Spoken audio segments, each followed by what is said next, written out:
My father has always said that paintings, illustrations, shots should always strive for the most dramatic visual that you can get. It's difficult to articulate because when you do matte paintings, when you do visual effects shots for movies or for television, your main responsibility is to move the story forward, to tell the story, to add to the story, to embellish, to enhance. It's not about the painting, it's about the story. And at the same time, you have the opportunity to add something to the visual that might not be there otherwise. He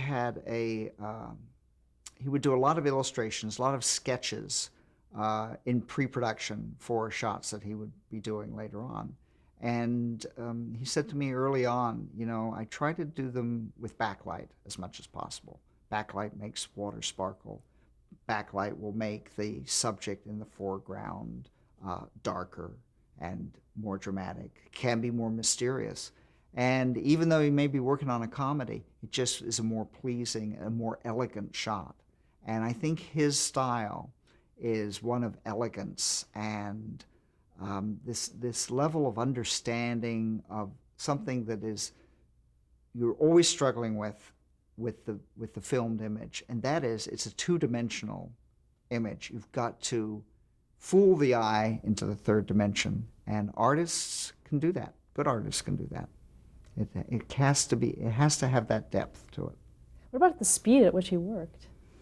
Well, he's always been very fast, to be able to paint very fast, and I think part of it is that it enables him to see the overall picture, keep the whole thing kind of in focus, and keep the geography and keep the composition going. And he would often say, big brush, do it with a big brush, not do it with a small brush and do fine detail, but let the big brush kind of push it, make it work. Then you can add the detail.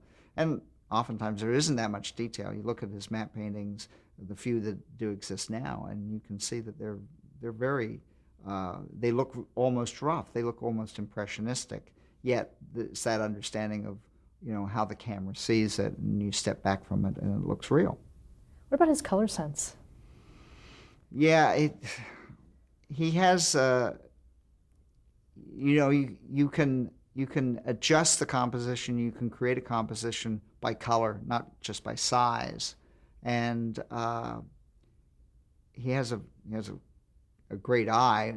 You have to, obviously, when you do matte paintings, they need to look photographic-like. So the ability to, and it's amazing to me. He can see a color, have a color maybe on a painting, and walk up to the painting, get the brush, mix the color once, not even test it, go up, and it's a perfect match.